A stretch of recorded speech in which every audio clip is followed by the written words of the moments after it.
Heinz Wilhelm Guderian was born on the 17th of June 1888 in Cologne, Prussia.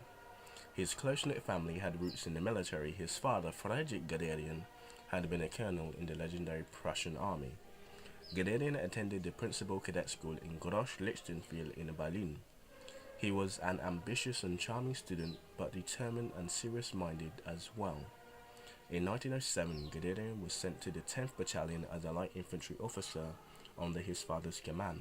As a young officer, he had time to indulge in things he enjoyed, like riding horses, hunting, and even architecture. He also learned a great deal under the tutelage of his father. A stern leader, Friedrich Guderian was both loved and feared by his troops and family alike. In 1909, Guderian's division was transferred to the Goslar in the Harz Mountains. In one of the most scenic parts of Germany, he met and fell in love with Margareta Gneiner, who he called Gretel. She was later called the perfect soldier's wife, cool and sensible, and able to counsel her husband during the fits of anger. She shared his ambitions and believed he had a great destiny, and they married in 1913. In order to broaden his technical training, Guderian transferred to the 3rd Telegraph Battalion in 1910 to become a specialist in the new radio signaling equipment. Over the course of the next decade, the ambitious young man pushed himself hard. Soon he learned both French and English and studied military tactics and theory. Guderian's diligence paid off when he was chosen as the youngest of 168 officers to attend a 3-year program at the War Academy in Berlin. Already gathering a reputation for moving fast, Guderian earned the nickname Schliff-Heinz or Quick Heinz.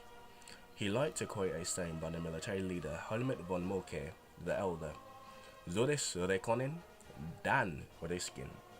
First recon, then risk, which summed up his thinking perfectly. Always the student, Guderian would study a situation internally, and then strike at a moment's notice. Guderian's studies of military history and strategy was interrupted by the assassination of Archduke Franz Ferdinand of Austria in Sarajevo and the outbreak of World War I. Guderian joined the wireless staff, a difficult post because it was new technology, but because the new technology did not have the support of those directing the war effort. Although an arduous task, Guderian's work in the communication division allowed him to witness almost every front where real fighting took place. The carnage he viewed was instrumental in developing his thoughts on mechanized warfare, which would protect the infantryman and provide a quick victory from the mindless slaughter of the fronts.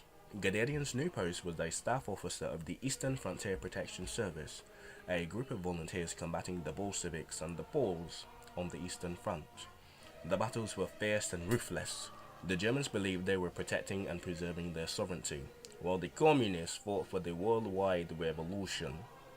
Like many Germans, he disagreed with Germany signing the Armistice of 1918, believing Germany and the German Empire should have continued the fight up until 1919.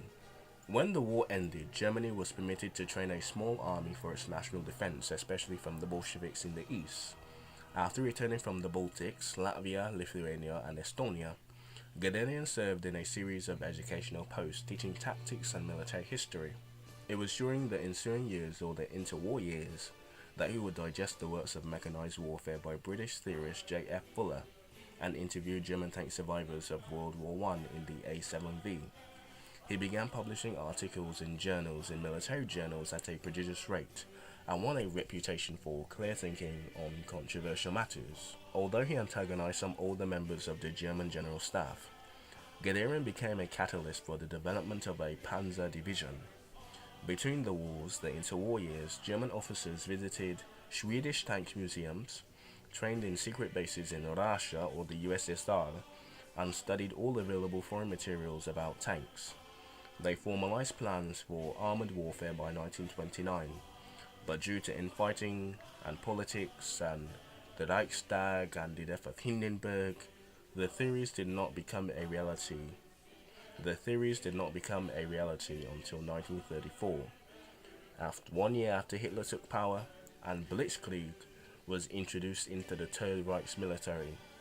But those are stories, combined operations, and Blitzkriegen for another day. But before we leave, I should end with a quote.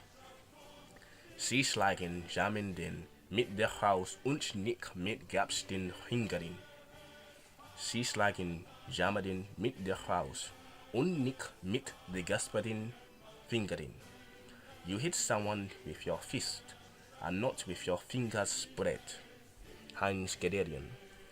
Which he's trying to say is that you punch someone with your fist, so you use your tank formation as one solid punch, or the Blitzkrieg, into the enemy lines instead of spreading them thin with infantry, so they could be taken out one by one by one. So basically, everyone together, the Heer, the Luftwaffe, the Armored Mechanized Warfare Unit of Germany, and even the Kriegsmarine and the Fallschirmjäger, so the 5-finger death punch.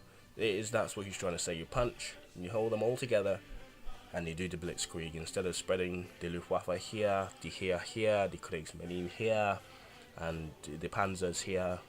That's basically what he's trying to say.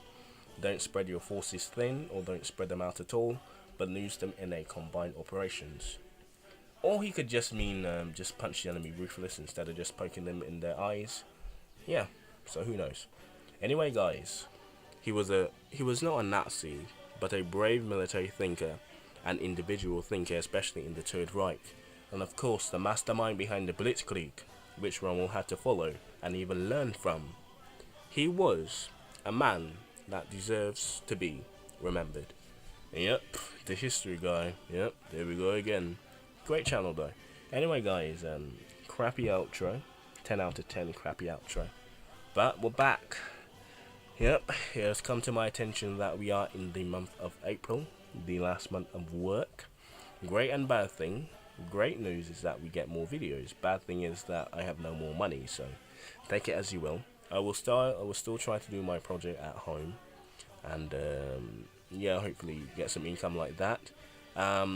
If I do make so much income, being called back in November won't be, it'll be whatever, but who knows. But hopefully it should keep us till we probably get back something. But anyway, small update. I have to do an update video. I should stop. I should let it be learn something.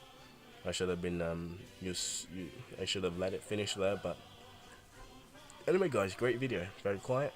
I liked it. Amazing. Guderian was a very hard name to say in conjunction with other words, but Guderian, although yeah, it's very hard to piece together. But anyway, hope you like it, hope you enjoyed, and I'll see you in the next video. I'm gonna do one more. Let's try one more. Anyway, guys, learn something.